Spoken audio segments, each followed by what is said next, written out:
Hi students, welcome back to JEE Kannada. ಇವತ್ತೊಂದು physics concept ಬಗ್ಗೆ ಕಲಿಯೋಣ. ಬಟ್ ಆ ಕಾನ್ಸೆಪ್ಟ್ ಸ್ಟಾರ್ಟ್ ಮಾಡೋ ಮೊದಲು ನಿಮಗೆಲ್ಲರಿಗೂ ಒಂದು ಪುಟ್ಟ ಕ್ವಶನ್. ನನ್ನ ಕೈಯಲ್ಲಿ ಈಗ ಇಲ್ಲೊಂದು ಚಾಕ್ ಇದೆ. ಸೊ ಇದನ್ನು ನಾನು ಸಪೋಸ್ ಈ ಥರ ಮೇಲ್ ಬಿಸಾಕಿ ಹಿಡಿದ್ರೆ, ಸೊ ಯಾವುದೋ ಒಂದು ವೆಲಾಸಿಟಿಯಲ್ಲಿ ನಾನು ಇದನ್ನು ಬಿಸಾಕಿರ್ತೇನೆ. ಈ ಥರ ಮಾಡಿದಾಗ ಎಲ್ಲಾದರೂ ಅರ್ತ್ ಕೆಳಗೋಗೋ ಚಾನ್ಸಸ್ ಇದೆಯಾ? ಥಿಂಕ್ ಮಾಡಿ. ತುಂಬ ಕಾಂಪ್ಲಿಕೇಟೆಡ್ ಸಿಚುವೇಶನ್ ಇದು. ಯಾಕಂದರೆ ನಾನು ಒಂದು ಜಸ್ಟ್ ಚಾಕ್ ಪೀಸನ್ನು ಮೇಲೆ ಬಿಸಾಕಿದಾಗ ಅರ್ತ್ ಹೆಂಗೆ ಕೆಳಗೆ ಹೋಗುತ್ತೆ, ಅಥವಾ ಒಂದು ಫಿಸಿಕ್ಸ್ ಲ್ಯಾಂಗ್ವೇಜಲ್ಲಿ ಮಾತಾಡಬೇಕಾದ್ರೆ ಅರ್ತ್ ರೀಕಾಯಿಲ್ ಆಗಬಹುದಾ? ಥಿಂಕ್ ಮಾಡಿ. ತುಂಬ ಜನರಿಗೆ ಇವಾಗಲೇ ಒಂದು ಸ್ಟಾರ್ಟ್ ಮಾಡಿರ್ಬೋದು ನೀವು ಥಿಂಕ್ ಮಾಡೋಕ್ಕೆ. ಎಸ್ ಆರ್ ನೋ ಎರಡೇ ಆಪ್ಷನ್ ಇರೋದು ಇದಕ್ಕೆ. ಇಲ್ಲ ಅರ್ತ್ ರೀಕಾಯಿಲ್ ಆಗುತ್ತೆ, ಇಲ್ಲ ಇಷ್ಟು ದೊಡ್ಡ ಅರ್ತ್ ಇಷ್ಟು ಸಣ್ಣ ಚಾಕ್ ಪೀಸ್ ಬಿಸಾಕೋದ್ರಿಂದ ರೀಕಾಯಿಲ್ ಆಗುತ್ತಾ ಅನ್ನೋ ಕ್ವಶನ್. ಈಗ ಈ ಕ್ವಶನ್ಗೆ ಆನ್ಸರನ್ನು ನಾನು ಈ ವಿಡಿಯೋ ಎಂಡಲ್ಲಿ ಹೇಳ್ತೀನಿ. ಸೊ ನಾವಿವತ್ತು ಕಲಿಯೋ ಟಾಪಿಕ್ ಇದೆಯಲ್ಲ, ಅದು ಲಾ ಆಫ್ ಕನ್ಸರ್ವೇಷನ್ ಆಫ್ ಮೊಮೆಂಟಮ್. ತುಂಬ ಇಂಟ್ರೆಸ್ಟಿಂಗ್ ಆಗಿರುತ್ತೆ. ವಿಡಿಯೋನ ಎಂಡ್ ತನಕ ನೋಡಿ. ಮತ್ತು ಈ ನಿಮಗೆ ವಿಡಿಯೋ ಇಷ್ಟ ಆದರೆ ನಾನು ಪ್ರತಿ ಸಲ ಮಾಡೋದು ಒಂದೇ ಒಂದು ರಿಕ್ವೆಸ್ಟ್, ನಿಮ್ಮ ಫ್ರೆಂಡ್ಸ್ಗೆ ಇದನ್ನು ಶೇರ್ ಮಾಡಿ, ಅವ್ರಿಗೂ ಇದರ ಬೆನಿಫಿಟ್ ಸಿಗಲಿ. ಮತ್ತು ನೋಟ್ಸ್ ಬುಕ್ ಇಟ್ಕೊಂಡೆ ಕೂತ್ಕೊಳ್ಳಿ, ಆಯಿತಾ? ನಾನು ಏನಾದ್ರು ಕ್ಲಾಸ್ ಮಾಡಿದರೆ ಅದರಲ್ಲಿ ಏನಾದ್ರು ಇಂಪಾರ್ಟೆಂಟ್ ಅನಿಸಿದರೆ ಕೂಡಲೇ ಬರೆದುಬಿಡಿ. ಯಾಕಂದರೆ ಬರೆಯೋದ್ರಿಂದ ಅದಲ್ಲಿ ರಿಜಿಸ್ಟರ್ ಆಗುತ್ತೆ. ನಿಮಗೆ ನಾಳೆ ಈ ವಿಡಿಯೋ ನೆನಪು ಹೋಗ್ಬೋದು.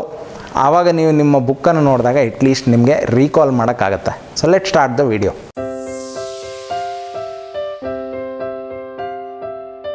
ಫಸ್ಟ್ ಆಫ್ ಆಲ್, ಮೊಮೆಂಟಮ್ ಅಂದರೆ ಏನು ಅದನ್ನು ಆಲ್ರೆಡಿ ನಾನು ಎಕ್ಸ್ಪ್ಲೇನ್ ಮಾಡಿದ್ದೀನಿ. ಲಾಸ್ ಆಫ್ ಮೋಷನ್ನ ಒಂದೆರಡು ವೀಡಿಯೋಸ್ ಮಾಡಿದ್ದೀನಿ, ನ್ಯೂಟನ್ಸ್ ಲಾ, ಅದರಲ್ಲೇ ನಾನು ನಿಮಗೆ ಎಕ್ಸ್ಪ್ಲೇನ್ ಮಾಡಿದ್ದೀನಿ. ಸೊ ಅದರ ಲಿಂಕನ್ನು ನಾನು ಡಿಸ್ಕ್ರಿಪ್ಷನಲ್ಲಿ ಹಾಕಿರ್ತೀನಿ, ಅಥವಾ ಮೇಲೆ ಐ ಬಟನಲ್ಲೂ ಬರುತ್ತೆ. ಸೊ ಚೆಕ್ ಮಾಡ್ಕೊಳ್ಳಿ. ಈಗ ಜಸ್ಟ್ ಒಂದು ಸಿಂಪಲ್ ಎಕ್ಸಾಂಪಲ್ ಹೇಳ್ತೀನಿ. ಮೊಮೆಂಟಮ್ ಅಂದರೆ ಏನು? It is capacity of a body to impart its velocity to another body. ಒಂದು ಬಾಡಿ ಇದೆಯಲ್ವಾ, ಅದು ಅದರ ವೆಲಾಸಿಟಿಯನ್ನು ಇನ್ನೊಂದು ಬಾಡಿಗೆ ಇಂಪಾರ್ಟ್ ಮಾಡೋ ಒಂದು ಕೆಪಾಸಿಟಿ ಇದೆಯಲ್ಲ, ಅದಕ್ಕೆ ನಾವು ಮೊಮೆಂಟಮ್ ಅಂತ ಹೇಳ್ತೀವಿ. ಇದನ್ನು ಸಿಂಪಲ್ ಲ್ಯಾಂಗ್ವೇಜಲ್ಲಿ ಹೇಳ್ತಾ ಇದ್ದೀನಿ, ಡೆಫಿನಿಷನ್ ಅಲ್ಲ ಇದು. ಡೆಫಿನಿಷನಿಗೆ ನಿಮ್ಮ NCERT ಟೆಕ್ಸ್ಟ್ ಬುಕ್ಕನ್ನು ನೋಡ್ಕೊಳ್ಳಿ. ಸೊ ಒಂದು ಬಾಡಿ ಇನ್ನೊಂದು ಬಾಡಿಗೆ ಅದರ ವೆಲಾಸಿಟಿನ ಇಂಪಾರ್ಟ್ ಮಾಡಬೇಕಾದ್ರೆ ಯಾವುದೆಲ್ಲ ಕೇಸಸ್ ಇರ್ಬೋದು ನೀವು ಥಿಂಕ್ ಮಾಡಿ. ಸುಮ್ಮನೆ ಒಂದು ಬಾಡಿ ಇಟ್ಟಲ್ಲೇ ಅದರ ವೆಲಾಸಿಟಿನ ಇನ್ನೊಂದು ಬಾಡಿಗೆ ಇಂಪಾರ್ಟ್ ಮಾಡಲ್ಲ.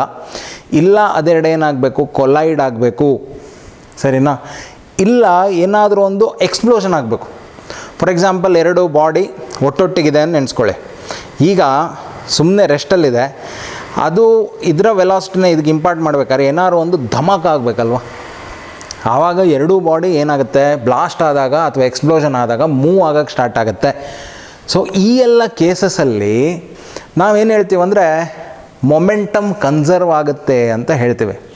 ಇಲ್ಲ ಕೊಲಿಷನ್ ಆದಾಗ, ಇಲ್ಲ ಎಕ್ಸ್ಪ್ಲೋಷನ್ ಆದಾಗ, ಇಲ್ಲ ಎರಡು ಬಾಡಿ ಸಪ್ರೇಟ್ ಆದಾಗ.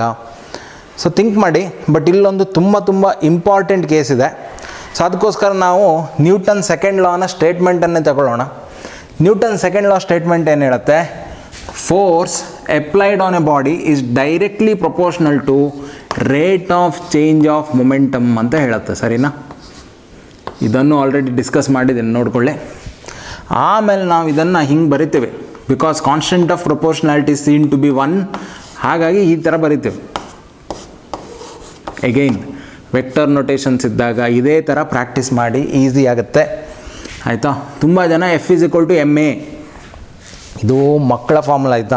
ನೀವೀಗ PUCಗೆ ಬಂದಿದ್ದೀರಾ, PUCಗೆ ಬಂದಂತನೂ ಈ ಥರ ಮಕ್ಕಳ ಥರ F=ma ಅದ್ರ ಮೇಲೆ ಡಿಪೆಂಡ್ ಆಗಿದ್ದರೆ JEE CET ಅದು ಯಾವುದೂ ಪ್ರಾಬ್ಲಮ್ ಸಾಲ್ವ್ ಮಾಡೋದು ಕಷ್ಟ ಆಗುತ್ತೆ ನಿಮಗೆ.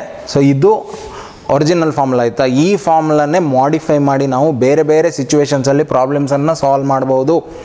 So very simple. Rate of change of momentum is directly proportional to the force applied. ನಾವು ಥಿಂಕ್ ಮಾಡಿ, ಒಂದು ಸಿಸ್ಟಮಲ್ಲಿ ಅಥವಾ ಒಂದು ಕ್ಲೋಸ್ ಸಿಸ್ಟಮ್ ಇದ್ದಾಗ, ಸಿಸ್ಟಮ್ ಅಂದರೆ ಏನು, ಅದರಲ್ಲಿ ಬೇರೆ ಬೇರೆ ಥರ ನಾವು ಅದನ್ನು ಡಿಫೈನ್ ಮಾಡ್ಬೋದು. ಈಗ ಈ ಚಾಕ್ ಪೀಸ್ ಇದೆಯಲ್ಲ, ಇದನ್ನೇ ಒಂದು ಸಿಸ್ಟಮ್ ಅಂತ ಕನ್ಸಿಡರ್ ಮಾಡಿದರೆ, ಈ ಚಾಕ್ ಪೀಸಿನ ಹೊರಗಡೆ ಏನೆಲ್ಲ ಇರುತ್ತೆ ಅದೆಲ್ಲ ಸರೌಂಡಿಂಗ್ಸ್ ಆಗುತ್ತೆ. ಸಪೋಸ್ ನಾನು ಮತ್ತು ಚಾಕ್ ಪೀಸ್ ಎರಡೂ ಸೇರಿ ಒಂದು ಸಿಸ್ಟಮ್ ಆದರೆ, ಇವಾಗ ನಾನು ಮತ್ತು ಚಾಕ್ ಪೀಸ್ ಬಿಟ್ಟು ಉಳಿದ ಯೂನಿವರ್ಸಲ್ಲಿ ಏನೆಲ್ಲ ಇದೆ ಅದೆಲ್ಲ ಸರೌಂಡಿಂಗ್ಸ್ ಆಗುತ್ತೆ. ಈಗ ಸದ್ಯಕ್ಕೆ ನಾನು, ಚಾಕ್ ಪೀಸು ಮತ್ತು ಈ ಬೋರ್ಡ್, ಅದನ್ನು ನಾವು ಸಿಸ್ಟಮ್ ಅಂತ ಕನ್ಸಿಡರ್ ಮಾಡಿದರೆ ಉಳಿದದ್ದೆಲ್ಲ ಸರೌಂಡಿಂಗ್ಸ್ ಆಗುತ್ತೆ. ಸೊ ಒಂದು ಸಿಸ್ಟಮನ್ನು ಡಿಫೈನ್ ಮಾಡಬೇಕಾದ್ರೆ ಅದರಲ್ಲಿ ಒಂದು ಸಿಂಗಲ್ ಬಾಡಿ ಇರ್ಬೋದು, ಮಲ್ಟಿಪಲ್ ಬಾಡೀಸ್ ಇರ್ಬೋದು. ಈಗ ನೀವು ಥಿಂಕ್ ಮಾಡಿ, ಇಡೀ ಯೂನಿವರ್ಸನ್ನೇ ಸಿಸ್ಟಮ್ ಅಂತ ತಗೊಂಡ್ರೆ there is no surroundings for it, ಸರೌಂಡಿಂಗ್ಸೇ ಇಲ್ಲ. ಸೊ ಏನೆಲ್ಲ ಇದೆ ಇದರಲ್ಲಿ, ಅದಷ್ಟು ಮ್ಯಾಟರ್ ಇರ್ಬೋದು, ಎನರ್ಜಿ ಇರ್ಬೋದು, ಅದಷ್ಟು ಬಂತು ಈಗ ಸಿಸ್ಟಮಲ್ಲಿ. ಅರ್ಥ ಆಯ್ತಾ? ಹಾಗಾಗಿ ನೋಡಿ, ನಾವು energy of universe is conserved ಅಂತ ಹೇಳ್ತೀವಿ. ಅಂದರೆ ಯೂನಿವರ್ಸಿಂದ ಹೊರಗೆ ಹೋಗಲ್ಲ ಅಲ್ವ ಎನರ್ಜಿ, ಎಷ್ಟಿದೆಯೋ ಅಷ್ಟು ಕನ್ಸರ್ವ್ ಆಗಲೇಬೇಕು. So law of conservation of energy ಇಲ್ಲಿಗೆ ಡಿಫೈನ್ ಆಯಿತು. ಸೊ ಅದೇ ಥರ ನಾವು law of conservation of momentum ಮಾತಾಡಬೇಕಾದ್ರೆ ಫಸ್ಟ್ ಒಂದು ಸಿಸ್ಟಮನ್ನು ಡಿಫೈನ್ ಮಾಡಬೇಕು. ಸಿಸ್ಟಮಲ್ಲಿ ಒಂದು ಬಾಡಿ ಇರ್ಬೋದು, ಎರಡು ಬಾಡಿ ಇರ್ಬೋದು, ಮಲ್ಟಿಪಲ್ ಬಾಡೀಸ್ ಇರ್ಬೋದು. ಒಟ್ಟಾರೆ ನಾವೊಂದು ಪ್ರಾಬ್ಲಮಿಗೆ ಸೂಟ್ ಆಗುವಾಗೆ ಒಂದು ಸಿಸ್ಟಮನ್ನು ಡಿಫೈನ್ ಮಾಡ್ತೀವಿ. ಒನ್ಸ್ ಇಟ್ ಇಸ್ ಡಿಫೈನ್ಡ್, ಅರ್ಥ ಮಾಡ್ಕೊಳ್ಳಿ, ಒಂದು ಸಿಸ್ಟಮಲ್ಲಿ if the external force is zero, ಆಯಿತಾ, ಇದು ತುಂಬ important. If external force is equal to zero. ನೋಡಿ, ಯಾವುದೇ ಒಂದು ಸಿಸ್ಟಮಲ್ಲಿ ಫೋರ್ಸ್ ಝೀರೋ ಆಯಿತು ಅಂದರೆ ರೈಟ್ ಹ್ಯಾಂಡ್ ಸೈಡು ಝೀರೋ ಆಗಬೇಕಲ್ವಾ. ಸೊ ಇದು ಝೀರೋ ಆದರೆ ಇದು ಝೀರೋ ಆಗಬೇಕು. ಅರ್ಥ ಏನು?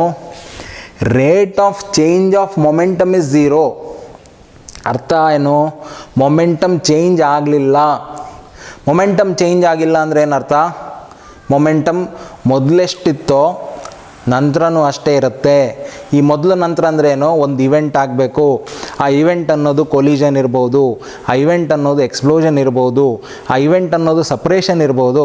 ಒಟ್ಟಾರೆ ಒಂದು ಇವೆಂಟ್ನ ಮೊದಲು ಆ ಸಿಸ್ಟಮಿಗೆ ಎಷ್ಟು ಮೊಮೆಂಟಮ್ ಇರುತ್ತೋ ಆ ಇವೆಂಟ್ ಆದ ನಂತರನೂ ಮೊಮೆಂಟಮ್ ಸೇಮ್ ಇರುತ್ತೆ.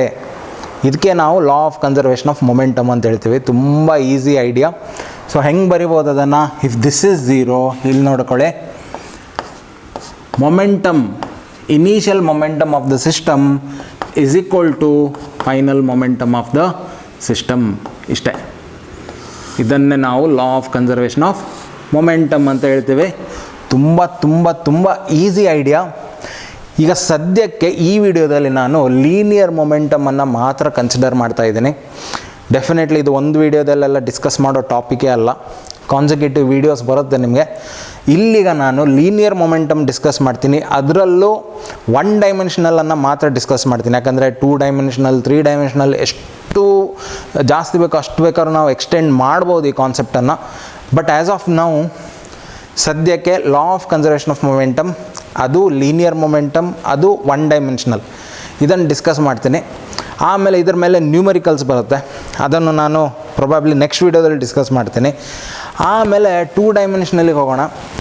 ಆಮೇಲೆ ಇನ್ನೂ ಒಂದು ಐಡಿಯಾ ಇದೆ, ಏನಂದರೆ ಈ ಮಾಸ್ ಚೇಂಜ್ ಆಗುವಂಥದ್ದು. ಅಂದರೆ ಮಾಸ್ ಕಾನ್ಸ್ಟೆಂಟ್ ಇರಲ್ಲ. ಫಾರ್ ಎಕ್ಸಾಂಪಲ್ ರಾಕೆಟ್ ಇದೆಯಲ್ಲ, ರಾಕೆಟನ್ನು ನೀವು ಆರ್ಬಿಟಲ್ ಹೋಗ್ತಿದ್ದಂಗೆ ಅದರ ಫ್ಯೂಯಲ್ ಬರ್ನ್ ಆಗ್ತಾ ಮಾಸ್ ಅನ್ನೋದು ಕಂಟಿನ್ಯೂಸ್ಲಿ ಡಿಕ್ರೀಸ್ ಆಗ್ತಾ ಇರುತ್ತೆ. So mass of the system is changing. ಆ ಕೇಸಲ್ಲೂ ಮೊಮೆಂಟಮ್ ಕನ್ಸರ್ವ್ ಆಗುತ್ತೆ. ಆವಾಗ ಸ್ವಲ್ಪ ಫಾರ್ಮುಲಾಸ್ ಬೇರೆ ಥರ ಬರುತ್ತೆ. ಅದೆಲ್ಲದನ್ನು ಡಿಸ್ಕಸ್ ಮಾಡೋಣ. ಬಟ್ ಇವಾಗ ಸದ್ಯಕ್ಕೆ ಈ ಐಡಿಯಾ ನೆನ್ಪಿಟ್ಕೊಳ್ಳಿ, ತುಂಬ ಇಂಪಾರ್ಟೆಂಟ್ ಇದು. ಒಂದು, ಎಕ್ಸ್ಟರ್ನಲ್ ಫೋರ್ಸ್ ಝೀರೋ ಆಗಬೇಕು. When ever external force is zero, the momentum of the system remains same. ಅಥವಾ ಒಂದು ಇವೆಂಟ್ನ ಮೊದಲು ಮೊಮೆಂಟಮ್ ಎಷ್ಟಿರುತ್ತೋ ಇವೆಂಟ್ ಆದ ನಂತರನೂ ಮೊಮೆಂಟಮ್ ಅಷ್ಟೇ ಇರುತ್ತೆ. ಇಲ್ಲಿಗ ಯಾವ ಕೇಸಸನ್ನು ನಾವು ಕನ್ಸಿಡರ್ ಮಾಡ್ಬೋದು? ಒಂದು ನೋಡಿ, ಕೊಲಿಷನ್. ಎಗೇನ್ ಕೊಲಿಷನ್ ಆಗಬೇಕಾದ್ರೆ ಅರ್ಥ ಮಾಡ್ಕೊಳ್ಳಿ, 2 ಬಾಡೀಸ್ ಈಗ ಹಿಂಗೆ ಬರ್ತಾ ಇದೆ, ಎದುರು ಬದ್ರು ಬಂದು ಕೊಲೈಡ್ ಆಯಿತು. ಇವಾಗ ಈ ಬಾಡಿನೂ ಒಂದು ಕಾನ್ಸ್ಟೆಂಟ್ ವೆಲಾಸಿಟಿಯಲ್ಲಿ ಮೂವ್ ಆಗ್ತಾ ಇರಬೇಕು, ಈ ಬಾಡಿನ ಒಂದು ಕಾನ್ಸ್ಟೆಂಟ್ ವೆಲಾಸಿಟಿಯಲ್ಲೇ ಮೂವ್ ಆಗ್ತಾ ಇರಬೇಕು. ಅದರ ಅರ್ಥ ಏನು? When ever body is moving in a constant velocity, it has zero acceleration, ಅಥವಾ ಅದ್ರ ಮೇಲೆ ಫೋರ್ಸ್ ಇರಲ್ಲ. ಈ ಬಾಡಿ ಮೇಲೂ ಫೋರ್ಸ್ ಇರಲ್ಲ. ಎರಡೂ ಬಂದು ಕೊಲೈಡ್ ಆದರೆ ಎಕ್ಸ್ಟರ್ನಲ್ ಫೋರ್ಸ್ ಝೀರೋ ಆಗುತ್ತೆ. ಯಾಕಂದರೆ ಸುಮ್ಮನೆ ಬಂದು ಕೊಲೈಡ್ ಆಯಿತು. ಈವಾಗ ನಾವು ಮೊಮೆಂಟಮ್ ಕನ್ಸರ್ವ್ ಆಗುತ್ತೆ ಅಂತ ಹೇಳ್ಬೋದು. ಓಕೆನಾ? ಸಪೋಸ್ ಈಗ ಒಂದು ಬಾಡಿ ಆಕ್ಸಲರೇಷನಲ್ಲಿ ಬರ್ತಾ ಇದ್ದರೆ ಅದನ್ನು ನಾವು ಕನ್ಸಿಡರ್ ಮಾಡ್ಬೋದು. ಆವಾಗ ಎಕ್ಸ್ಟರ್ನಲ್ ಫೋರ್ಸ್ ಝೀರೋ ಆಗಲ್ಲ. ಆವಾಗಲೂ ಈ ಫಾರ್ಮುಲಾ ವ್ಯಾಲಿಡ್ ಆಯಿತಾ? This formula is always valid. So ಅದನ್ನು ನೆಕ್ಸ್ಟ್ ನೋಡೋಣ. ಸೊ ಒಂದು ಕೊಲಿಷನ್ ಆದಾಗ, ಇನ್ನೊಂದು ಎಕ್ಸ್ಪ್ಲೋಷನ್ ಆದಾಗ. ಒಂದು ದೊಡ್ಡ ಬಂಡೆಕಲ್ಲಿದೆ, ಡಮ್ ಅಂತೇಳಿ ಎಕ್ಸ್ಪ್ಲೋಡ್ ಆಯಿತು, ಒಂದು 4-5 ಪೀಸ್ ಆಯಿತು. ಅದು ಇನಿಷಿಯಲಿ ನೋಡಿ ಏನೂ ಇರಲಿಲ್ಲ. ಈಗ ಎಕ್ಸ್ಪ್ಲೋಡ್ ಆದಾಗ ಅರ್ಥ ಮಾಡ್ಕೊಳ್ಳಿ, ಹೊರಗಡೆಯಿಂದ ಯಾರಾದರೂ ಫೋರ್ಸ್ ಅಪ್ಲೈ ಮಾಡ್ತಾರಾ? ಇಲ್ಲ. The force is internal. ಒಳಗಡೆಯಿಂದಲೇ ಏನೋ ಬ್ಲಾಸ್ಟ್ ಆಯಿತು. ಸೊ ಸಿಸ್ಟಮ್ ಮೇಲೆ ಹೊರಗಡೆಯಿಂದ ಫೋರ್ಸ್ ಅಪ್ಲೈ ಆಗ್ತಾ ಇಲ್ಲ, ಇಂಟರ್ನಲ್ ಫೋರ್ಸಸ್ಸಿಂದ ಎಕ್ಸ್ಪ್ಲೋಡ್ ಆಯಿತು. ಆವಾಗಲೂ ನೋಡಿ external force of the system 0, momentum gets conserved. ಓಕೆನಾ? ಸೊ ಎಕ್ಸ್ಪ್ಲೋಷನ್ ಆದಾಗಲೂ ಆಗುತ್ತೆ. ಅಥವಾ ಸಪರೇಷನ್, ಸೊ ಬಾಡಿ ಸಪ್ರೇಟ್ ಆಯಿತು. The best example is rocket. So ರಾಕೆಟಲ್ಲಿ ಏನಾಗುತ್ತೆ ನೋಡಿ, ಫ್ಯೂಯಲ್ ಏನಿರುತ್ತೆ ಅದು ಬರ್ನ್ ಆಗ್ತಾ ಆಗ್ತಾ ರಾಕೆಟಿಂದ ಸಪ್ರೇಟ್ ಆಗುತ್ತೆ ಅದು, ಸರಿನಾ? ಇಲ್ಲೂ ಕೂಡ ನೋಡಿ ಎಕ್ಸ್ಟರ್ನಲ್ ಫೋರ್ಸ್ 0. ಈಗ ತುಂಬ ಜನ ಥಿಂಕ್ ಮಾಡ್ಬೋದು, ರಾಕೆಟನ್ನು ನಾವು ಹಾರಿಸ್ಬೇಕಾದ್ರೆ ಅಟ್ಮಾಸ್ಫಿಯರಿಕ್ ಪ್ರೆಷರ್ ಇರುತ್ತಲ್ಲ, ಅಟ್ಮಾಸ್ಫಿಯರಿಕ್ ಫೋರ್ಸ್ ಇರುತ್ತಲ್ವ, ಬಟ್ ನಾವಿಲ್ಲಿ ಅಟ್ಮಾಸ್ಫಿಯರನ್ನು ಇಗ್ನೋರ್ ಮಾಡ್ತೀವಿ. ಸಪೋಸ್ ರಾಕೆಟ್ ಈಗ ಅಟ್ಮಾಸ್ಫಿಯರಿಂದ ಹೊರಗೋಯ್ತು, ಒಂದು ಸ್ಪೇಸಿಗೆ ಹೋಯ್ತು, ಅಲ್ಲಿ ಎಕ್ಸ್ಟರ್ನಲ್ ಫೋರ್ಸ್ ಇರೋದೇ ಇಲ್ಲ, still rocket works. Okay, so ಅಲ್ಲಿ ರಾಕೆಟಲ್ಲಿ ಏನಾಗ್ತಿದೆ, ರಾಕೆಟಿಂದ ಈ ಫ್ಯೂಯಲ್ ಅನ್ನೋದು ಸಪ್ರೇಟ್ ಆಗ್ತಾ ಇದೆ. ಸೊ ಅಂಥ ಕೇಸಸಲ್ಲೂ ಮೊಮೆಂಟಮ್ ಕನ್ಸರ್ವ್ ಆಗುತ್ತೆ. ಓಕೆ, ಸೊ ಈ ಎಲ್ಲ ಕೇಸಸಲ್ಲೂ ಮೊಮೆಂಟಮ್ ಕನ್ಸರ್ವ್ ಆಗುತ್ತೆ. Now let us see how to write the ಫಾರ್ಮುಲಾನ ಯಾವ ಥರ ಬರೆಯೋದು ನೋಡೋಣ. ಆಮೇಲೆ ನಿಮ್ಮ ಕ್ವಶನಿಗೆ ಬರ್ತೀನಿ, ಆಯಿತಾ? ಚಾಕನ್ನು ಮೇಲೆ ಬಿಸಾಕಿದ್ರೆ ಅರ್ತ್ ರೀಕಾಯಿಲ್ ಆಗುತ್ತಾ ಇಲ್ವಾ ಥಿಂಕ್ ಮಾಡೋಣ. So let us consider a case. So 2 bodies ಇದೆ. ಸೊ ಒಂದು ಬಾಡಿ, ಅದರ mass m1, initial velocity u1, ಈ ಡೈರೆಕ್ಷನಲ್ಲಿ ಹೋಗ್ತಾ ಇದೆ. ಓಕೆ, ವೆಲಾಸಿಟಿ ಅಂದಾಗ ವೆಕ್ಟರ್ ಫಾರ್ಮಲ್ಲೇ ಬರೀರಿ, ಈಸಿ ಆಗುತ್ತೆ. ವೆಕ್ಟರ್ಸ್ ಬಗ್ಗೆ ಗೊತ್ತಿಲ್ಲ ಅಂದರೆ ನೋಡ್ಕೊಳ್ಳಿ, ಆಲ್ರೆಡಿ ಒಂದಿಷ್ಟು ವೀಡಿಯೋಸ್ ಮಾಡಿದ್ದೀನಿ, ಅದರದ್ದು ಲಿಂಕನ್ನು ನಾನು ಡಿಸ್ಕ್ರಿಪ್ಷನಲ್ಲಿ ಹಾಕ್ತೀನಿ, ಪ್ಲೇಲಿಸ್ಟಿದು. ನೀವು ವೆಕ್ಟರ್ಸನ್ನು ಕಲ್ತಿಲ್ಲ ಅಂದರೆ ಇದಿಷ್ಟು ನಿಮಗೆ ಅರ್ಥನೇ ಆಗಲ್ಲ, ಆಯಿತಾ? ಓವರ್ ದ ಹೆಡ್ ಹೋಗ್ಬಿಡುತ್ತೆ. ಸೊ ವೆಕ್ಟರ್ಸ್ ಫಸ್ಟ್ ನೋಡ್ಕೊಳ್ಳಿ. ಇನ್ನೊಂದು ಬಾಡಿ ಇದೆ m2, ಮಾಸ್ m2, ಈ ಡೈರೆಕ್ಷನಲ್ಲಿ ಹೋಗ್ತಾ ಇದೆ with initial velocity u2. Okay, ಇದೊಂದು ಸಿಚುವೇಶನ್. ಈಗ 1 ಡೈಮೆನ್ಷನಲ್ ತಗೊಳ್ತಾ ಇದ್ದೇನೆ. ಸೊ ಇದು ಬಂದೀಗ ಕೊಲೈಡ್ ಆಗುತ್ತೆ. ಸೊ ಇದು ಬಿಫೋರ್.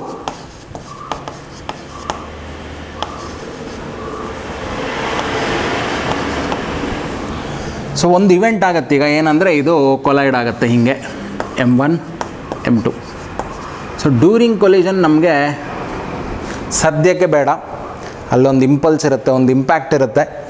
ಕೊಲಿಷನ್ ಅನ್ನೋದು ಒಂದು ದೊಡ್ಡ ಚಾಪ್ಟರ್ ಅದು, ಅದರಲ್ಲಿ ಇಲಾಸ್ಟಿಕ್ ಕೊಲಿಷನ್ ಈ ಥರ ಬೇರೆ ಬೇರೆ ಐಡಿಯಾಸ್ ಇದೆ, ಅದನ್ನು ನೆಕ್ಸ್ಟ್ ನೋಡೋಣ. ಬಟ್ ಒಟ್ಟಾರೆ ಇದು ಈಗ ಕೊಲೈಡ್ ಆಗ್ತಾ ಇದೆ. ಓಕೆ, ಈ ಥರ ಕೊಲೈಡ್ ಆಯಿತು. ಸೊ ಇದು during collision.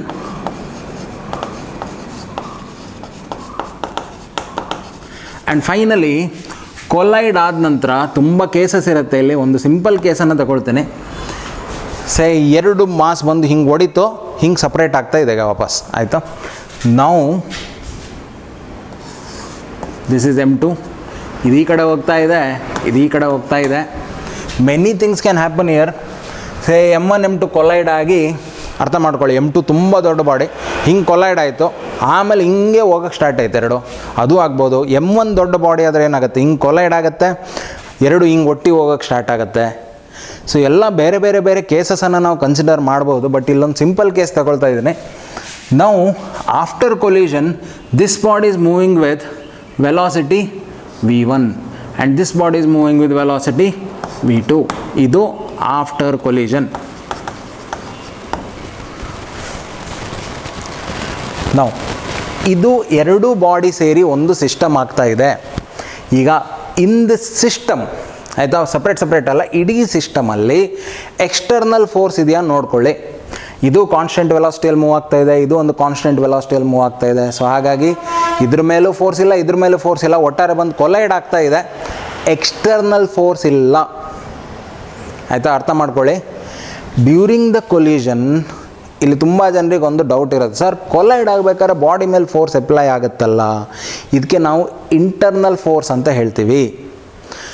m1 applies a force on m2 in this direction. At the same time m2 applies a force on m1 in the opposite direction. Both are equal. Newton's third law. ಹಾಗಾಗಿ ಅದೆರಡು cancel ಆಗುತ್ತೆ. ಇದಕ್ಕೆ ನಾವು internal force ಅಂತ ಹೇಳ್ತೀವಿ. External force ಇಲ್ಲ ಇಡೀ system ಮೇಲೆ. Since external force is 0, momentum conserve ಆಗುತ್ತೆ. ಸೊ ಸಿಂಪಲ್ ನೋಡಿ, ಫಾರ್ಮುಲಾ ಏನು, initial momentum equal to final momentum. Initial momentum ಎಷ್ಟು ನೋಡಿ, ಎರಡು ಬಾಡೀಸ್ ಇದೆ, ಹಾಗಾಗಿ ಎರಡು ಕ್ವಾಂಟಿಟೀಸ್ ಬರುತ್ತೆ. Initial momentum is momentum of this body which is mass of that body into its velocity plus ನೋಡಿ, ಇದು initial momentum of the system ಆಯಿತು. ಇದೇ ಥರ ಒಂದು 10 ಬಾಡಿ ಇದ್ದರೆ 10 ಬಾಡಿದು ಬರೆದ್ರೆ ಆಯಿತು, ಮುಗೀತು. ಓಕೆ, ಸಿಮಿಲರ್ಲಿ ಫೈನಲ್ ಮೊಮೆಂಟಮ್ ಎಷ್ಟು? ಫೈನಲ್ ಮೊಮೆಂಟಮ್ ನೋಡಿ, m1 v1 plus m2 v2. No, ತುಂಬ ಇಂಪಾರ್ಟೆಂಟ್ ಇಲ್ಲಿ ಈ u1 u2 v1 v2 ಏನಿದೆ ಅದು ವೆಕ್ಟರ್ಸ್ ಆಯಿತಾ, ಹಾಗಾಗಿ ವೆಕ್ಟರ್ ನೊಟೇಷನ್ ಬರೆದಿದ್ದೀನಿ. ಸಪೋಸ್ ಈಗ ಥಿಂಕ್ ಮಾಡಿ, ಈ ಕಡೆ ಹೋಗ್ತಿರೋದೆಲ್ಲ ಬಾಡಿ ಇದೆಯಲ್ಲ, ಅರ್ಥ ಮಾಡ್ಕೊಳ್ಳಿ, ಈ ಕಡೆ ಹೋಗ್ತಿರೋ ಬಾಡೀಸ್ ಎಲ್ಲ ಪ್ಲಸ್ ಎಕ್ಸ್ ಆ್ಯಕ್ಸಿಸ್ ಅಂತ ತಗೊಳ್ತೀನಿ. ಇದು X Axis. So X Axis ಮೇಲಿರೋ ವೆಕ್ಟರ್ ಎಲ್ಲ ಏನಾಗುತ್ತೆ, ಅದನ್ನು ಐ ಕ್ಯಾಪ್ ನೊಟೇಷನ್ ಬರಿಬೋದು. ನೆಗೆಟಿವ್ ಎಕ್ಸ್ ಆ್ಯಕ್ಸಿಸ್ ಇದೆಲ್ಲ ಮೈನಸ್ ಐ ಕ್ಯಾಪ್ ಅಂತ ಬರಿಬೋದು. ಸಪೋಸ್ ಈಗ ನಾವು ವೆಕ್ಟರ್ ಫಾರ್ಮಲ್ಲಿ ಬರೀಬೇಕು ಅಂದರೆ ಥಿಂಕ್ ಮಾಡಿ, m1 ಸ್ಕೇಲಾರ್ ಹಾಗೆ ಬರೆದ್ಬಿಡೋದು. u1 ಅನ್ನು ಹೇಗೆ ಬರಿಬೋದು? u1 ನೋಡಿ, ಅದಕ್ಕೆ ಯಾವುದೋ ಒಂದು ವ್ಯಾಲ್ಯೂ ಇರುತ್ತೆ. ದಿಸ್ u1 ಇಂಟು ಈ ಕಡೆ ಹೋಗ್ತಿರೋದ್ರಿಂದ ಐ ಕ್ಯಾಪ್ ಅಂತ ಬರಿಬೇಕು. ಅಗೇನ್ ವೆಕ್ಟರ್ಸ್ ವಿಡಿಯೋ ನೋಡ್ಕೊಳ್ಳಿ, ಈಸಿ ಆಗುತ್ತೆ, ಇಲ್ಲಾಂದರೆ ಇದು ತಲೆ ಮೇಲಿಂದ ಹೋಗುತ್ತೆ. ಓಕೆನಾ? ಪ್ಲಸ್ m2, ಬಟ್ u2 ಯಾವ ಡೈರೆಕ್ಷನಲ್ಲಿದೆ ನೋಡಿ, ನೆಗೆಟಿವ್ ಎಕ್ಸ್ ಆ್ಯಕ್ಸಿಸ್ ಕಡೆ ಇದೆಯಲ್ವಾ, ಹಾಗಾಗಿ u2 into minus I cap. Okay, ಇಲ್ಲಿ m1 ನೋಡಿ, v1 ಯಾವ ಸೈಡ್ ಇದೆ, ನೆಗೆಟಿವ್ ಎಕ್ಸ್ ಆ್ಯಕ್ಸಿಸ್ ಕಡೆ ಹೋಗ್ತಾ ಇದೆ, ಹಾಗಾಗಿ v1 into minus I cap plus ಇಲ್ಲಿ m2 ಇಂಟು v2 ನೋಡಿ, ಪಾಸಿಟಿವ್ ಎಕ್ಸ್ ಆ್ಯಕ್ಸಿಸ್ ಕಡೆ ಇದೆ, so v2 into plus I cap. ಇಲ್ಲಿಗೆ ನೋಡಿ ಸೈನ್ಸ್ ಎಲ್ಲ ಕವರ್ ಆಯಿತು. ನಾವು ಎಲ್ಲ ಸಲ ಪ್ಲಸ್ಸೇ ಬರೆಯೋಕ್ಕಾಗಲ್ಲ. ಸಪೋಸ್ ಒಂದು ಬಾಡಿನ ಡೈರೆಕ್ಷನ್ ಚೇಂಜ್ ಆದರೆ ವೆಲಾಸಿಟಿ ಏನಾಗುತ್ತೆ, ಉಲ್ಟಾ ಡೈರೆಕ್ಷನಲ್ಲಿ ಮೈನಸ್ ಸೈನ್ ಬರಲೇಬೇಕು. ಸೊ ಅದೆಲ್ಲ ಕವರ್ ಆಯ್ತು ನೋಡಿ. ಹಾಗಾಗಿ ಇದು ಒಂದು ವೆಕ್ಟರ್ ನೊಟೇಷನ್, ನೆನ್ಪಿಟ್ಕೊಳ್ಳಿ. ಸೊ ಇದೀಗ ಫಾರ್ಮುಲಾ ಈ ಕೇಸಲ್ಲಿ. ಸೊ ಬೇರೆ ಬೇರೆ ಕೇಸನ್ನು ನಾವು ಕನ್ಸಿಡರ್ ಮಾಡೋಣ, ಪ್ರಾಬ್ಲಮ್ ಸಾಲ್ವ್ ಮಾಡ್ತೀನಿ ನೆಕ್ಸ್ಟ್ ವೀಡಿಯೋದಲ್ಲಿ. ಇವಾಗ ರೀಕಾಯಿಲ್ ಬಗ್ಗೆ ಸ್ವಲ್ಪ ನೋಡ್ಕೊಳ್ಳೋಣ. ರೀಕಾಯಿಲಿಗೆ ತುಂಬ ಜನ ಕೊಡೋ ಎಕ್ಸಾಂಪಲ್ಲೇ ಒಂದು ಗನ್ ಬುಲೆಟ್ ಸಿಸ್ಟಮ್. ಸೊ ಒಂದು ಗನ್, ಆಮೇಲೆ ಬುಲೆಟ್.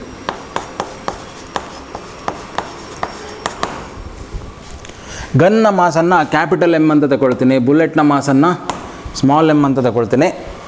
ಈಗ ಇನಿಷಿಯಲಿ ನೋಡಿ, bullet is inside the gun, both are at rest. ಇದು ಯಾವಾಗ, ಫೈರ್ ಮಾಡೋ ಮೊದಲು. ಈಗ ಒಂದು ಇವೆಂಟ್ ಆಗುತ್ತೆ, that is firing. After firing bullet comes out of the gun. ಈಗ ಅರ್ಥ ಮಾಡ್ಕೊಳ್ಳಿ, ಇಲ್ಲೆಲ್ಲಾದರೂ ಎಕ್ಸ್ಟರ್ನಲ್ ಫೋರ್ಸ್ ಇದೆಯಾ ಥಿಂಕ್ ಮಾಡಿ. ಓಕೆ, ಈಗ ಟ್ರಿಗರ್ ಪ್ರೆಸ್ ಮಾಡೋದು ಒಂದು ಏನಂದರೆ ಅದರಲ್ಲೊಂದು ಸ್ಪ್ರಿಂಗ್ ಇರುತ್ತೆ, ಆ ಸ್ಪ್ರಿಂಗನ್ನು ರಿಲೀಸ್ ಮಾಡೋಕ್ಕಷ್ಟೆ. But if you consider the gun and bullet as a system, ಹೊರಗಡೆಯಿಂದ ಯಾರು ಫೋರ್ಸನ್ನು ಅಪ್ಲೈಯೇ ಮಾಡಿಲ್ಲ. ಸೊ ಹಾಗಾಗಿ ಮೊಮೆಂಟಮ್ ಅನ್ನೋದು ಕನ್ಸರ್ವ್ ಆಗಲೇಬೇಕು, because external force is zero. So ಈ ಕೇಸಲ್ಲಿ ಈಗ ಥಿಂಕ್ ಮಾಡೋಣ. ಇನಿಷಿಯಲಿ ನೋಡಿ, initial momentum of the system is equal to final momentum of the system. Initially ನೋಡಿ, both gun and bullet were at rest.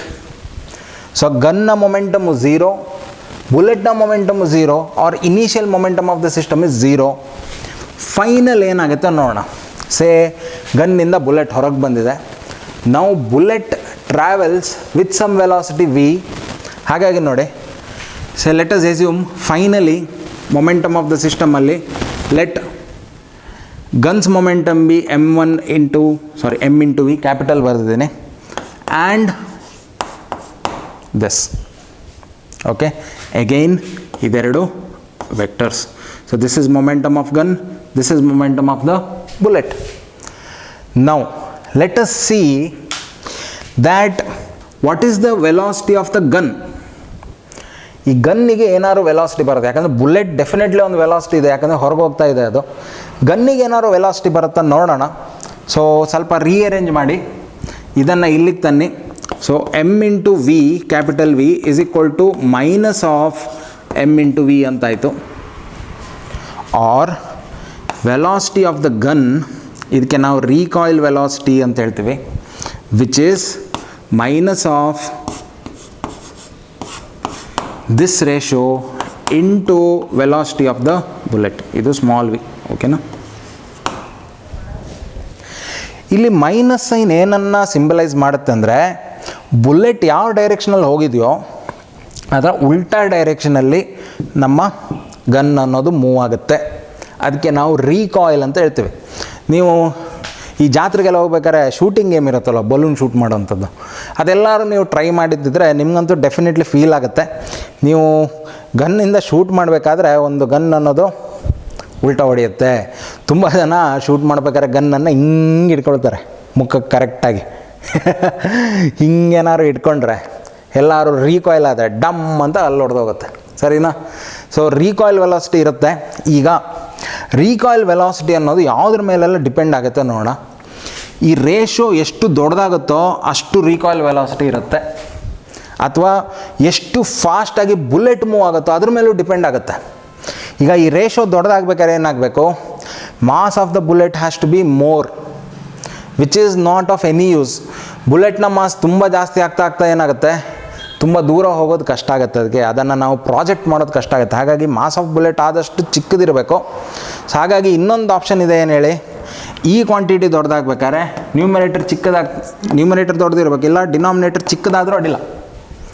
Means light weight gun ಇರಬೇಕು. ಆವಾಗಲೂ ನಮಗೆ recoil velocity ಜಾಸ್ತಿ ಇರುತ್ತೆ. ಬಟ್ ಪ್ರಾಕ್ಟಿಕಲ್ ಸಿಚುವೇಷನಲ್ಲಿ ಅರ್ಥ ಮಾಡ್ಕೊಳ್ಳಿ, ರೀಕಾಯಿಲ್ ಅನ್ನೋದು ಕಮ್ಮಿ ಇರಬೇಕು. ಈಗ ಸೋಲ್ಜರ್ ಯಾರಾದರೂ ಗನ್ ಹಿಡ್ಕೊಂಡು ಹೋದರೆ ಹೆವಿ ರೀಕಾಯಿಲ್ ಇದ್ದರೆ ಅವ್ರಿಗೆ ಅದನ್ನು ಆಧರಿಸ್ಕೊಳ್ಳಿಕ್ಕಾಗಲ್ಲ. ಸೊ ಹಾಗಾಗಿ ಕಡಿಮೆ ರೀಕಾಯಿಲ್ ಇರಬೇಕು ಯಾವತ್ತು. ಸೊ ಕಡಿಮೆ ರೀಕಾಯಿಲ್ ಇರಬೇಕಾದ್ರೆ ಏನು ಮಾಡ್ತಾರೆ? ಒಂದು ಇದನ್ನು ಹೆವಿ ಮಾಡ್ತಾರೆ, ಮಾಸನ್ನು, ಅಂದರೆ ಗನ್ನನ್ನೇ ಹೆವಿ ಮಾಡಿಬಿಡ್ತಾರೆ, so that it recoils very less. ಇನ್ನೊಂದು ಮಾಸ್ ಆಫ್ ಬುಲೆಟನ್ನು ತುಂಬ ಚಿಕ್ಕದು ಮಾಡ್ತಾರೆ, so that again recoil is less. Okay, so this is the idea. ಈಗ ಬನ್ನಿ, ನಮ್ಮ ಕ್ವಶನ್ ಇದೆಯಲ್ಲ, ಚಾಕನ್ನು ಮೇಲೆ ಬಿಸಾಕಿದರೆ ಅರ್ತ್ ರೀಕಾಯಿಲ್ ಆಗುತ್ತಾ? ಆಗಲೇಬೇಕು, ಡೆಫಿನೆಟ್ಲಿ ಆಗುತ್ತೆ. ನಾವು ಇಲ್ಲಿ ಸಿಸ್ಟಮ್ ಯಾವ ಥರ ಇದೆ ಅರ್ಥ ಮಾಡ್ಕೊಳ್ಳಿ.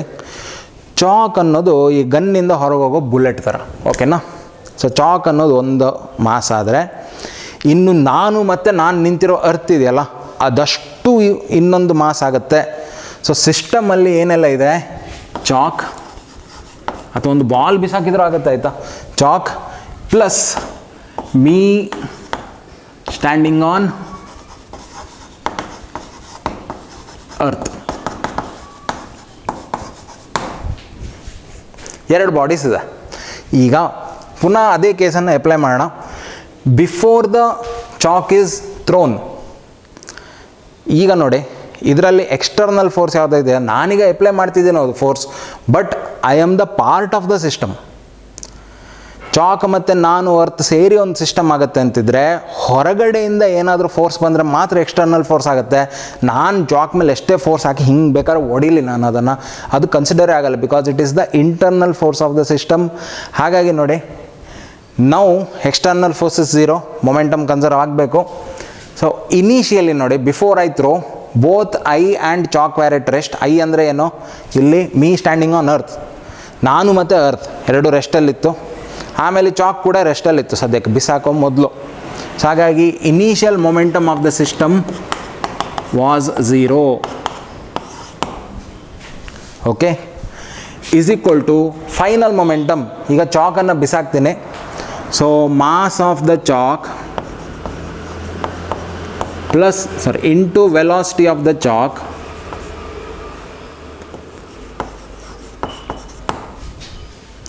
Again vector plus mass of me ಅಂದರೆ me on earth into velocity of me and earth together. Okay, ನಾವಿಬ್ಬರು ರೀಕಾಲ್ ಆಗಬೇಕೀಗ. ಸೊ ರೀಕಾಯಿಲ್ ಆಗ್ತೀವಾ ಅನ್ನೋ ಕ್ವಶನಿಗೆ ನೋಡಿ, velocity on earth of the earth is equal to ಪುನಃ ಬರುತ್ತೆ minus M of the chalk, velocity of the chalk divided by mass of the earth ಅಂತ ಬರುತ್ತೆ. ಓಕೆನಾ? ಸೊ ರೀಕಾಯ್ಲ್ ಆಗೇ ಆಗುತ್ತೆ. ಯಾಕಾಗಲ್ಲ? ಡೆಫಿನೆಟ್ಲಿ ಆಗುತ್ತೆ. ಫಿಸಿಕ್ಸ್ ಹೇಳುತ್ತೇನೋ ರೀಕಾಯ್ಲ್ ಆಗಲೇಬೇಕು. ಬಟ್ ಈ ರೀಕಾಯ್ಲ್ ವೆಲಾಸಿಟಿನ ವ್ಯಾಲ್ಯೂ ನೋಡ್ಕೊಳ್ಳಿ. ಈ ಚಾಕನ್ನು ಮ್ಯಾಕ್ಸಿಮಮ್ ಎಷ್ಟು ಮಾಸ್ ಇರ್ಬೋದು? ಇದು ಗ್ರಾಮ್ಸ್ ಲೆಕ್ಕದಲ್ಲಿರುತ್ತೆ. ಇದು ಒಬ್ಬೊಬ್ಬ ಅಂದರೆ ಅವ್ನು ಎಷ್ಟು ಸ್ಪೀಡಲ್ಲಿ ಬಿಸಾಕ್ಬೋದು ಥಿಂಕ್ ಮಾಡಿ. ಬಟ್ ಈ ಕ್ವಾಂಟಿಟಿ ಇದೆಯಲ್ಲ, this is very very very big mass of earth. So ಇಷ್ಟು ದೊಡ್ಡ ಕ್ವಾಂಟಿಟಿಯಿಂದ ಡಿವೈಡ್ ಮಾಡಿದಾಗ ಇದು ಒಂದು ನೆಗ್ಲಿಜಿಬಲ್ ವ್ಯಾಲ್ಯೂ ಆಗುತ್ತೆ. ತುಂಬ ಚಿಕ್ಕದು, 0.00000 something, which cannot be noted also. ನಮ್ಮ ನೋಟಿಸಿಗೂ ಬರಲ್ಲ ಅದು. ಅರ್ಥ ಆಯ್ತಾ? So this is the idea. So chalk ಅನ್ನೋದು ರೀಕಾಯ್ಲ್ ಆಗಲೇಬೇಕು. ಚಾಕ್ ಅಲ್ಲ, ಅರ್ತ್. ಸೊ ಅರ್ತ್ ಅನ್ನೋದು ರೀಕಾಯ್ಲ್ ಆಗಲೇಬೇಕು. Hope this idea is clear ಆಯಿತು ಅಂತ ಅಂದ್ಕೊಳ್ತೀನಿ. ಸೊ ಇನ್ನು ನಿಮ್ಮ ಕೆಲಸ ಏನು? ಇದನ್ನು ನಿಮ್ಮ ಫ್ರೆಂಡ್ಸ್ಗೆ ಶೇರ್ ಮಾಡುವಂಥದ್ದು. ನೆಕ್ಸ್ಟ್ ವೀಡಿಯೋಸಲ್ಲಿ ಏನೆಲ್ಲ ಡಿಸ್ಕಸ್ ಮಾಡ್ತೀನಿ ಅಂದರೆ ಇದ್ರ ಮೇಲೆ ತುಂಬ ನ್ಯೂಮರಿಕಲ್ಸ್ ಇದೆ. ಸೊ ಅದನ್ನು ಡಿಸ್ಕಸ್ ಮಾಡ್ತೀನಿ. ಅದಾಗ್ತಿದ್ದಂಗೆ 2 ಡೈಮೆನ್ಷನಲ್ಲಿ ಅದನ್ನು ಐಡಿಯಾನ ಡಿಸ್ಕಸ್ ಮಾಡೋಣ. ಆಮೇಲೆ ಇನ್ನೊಂದು ಇದಾಯಿತು ಲಾಸ್ಟಿಗೆ, ಲಾ of conservation of angular momentum. ಅದಕ್ಕೆ ಸ್ವಲ್ಪ ರೊಟೇಷನಲ್ ಡೈನಮಿಕ್ಸನ್ನು ಕಲ್ತಿರಬೇಕು. ಸೊ ಅದನ್ನು ನೆಕ್ಸ್ಟ್ ಡೇ ಕನ್ಸಿಡರ್ ಮಾಡೋಣ. ಸೊ ಅಲ್ಲಿ ತನಕ ಇದು ಅರ್ಥ ಆಗಿದೆ ಅಂತ ಅಂದ್ಕೊಳ್ತಾ ಇದ್ದೀನಿ. ಸೊ ಈ ವಿಡಿಯೋನ ಇಲ್ಲಿಗೆ ಎಂಡ್ ಮಾಡ್ತೀನಿ. ಇಷ್ಟ ಆದರೆ ಲೈಕ್ ಮಾಡಿ, ಆಮೇಲೆ ಚಾನಲ್ನ ಸಬ್ಸ್ಕ್ರೈಬ್ ಮಾಡಿಲ್ಲ ನಾನು ಸಬ್ಸ್ಕ್ರೈಬ್ ಮಾಡಿ. ಮುಖ್ಯವಾಗಿ ಇದನ್ನು ಫ್ರೆಂಡ್ಸಿಗೆ ಶೇರ್ ಮಾಡಿ ಅಂತ ಹೇಳ್ತಾನೆ. ನೆಕ್ಸ್ಟ್ ವೀಡಿಯೋದಲ್ಲಿ ಸಿಗೋಣ. ಅಲ್ಲಿ ತನಕ take care. Bye bye, see you.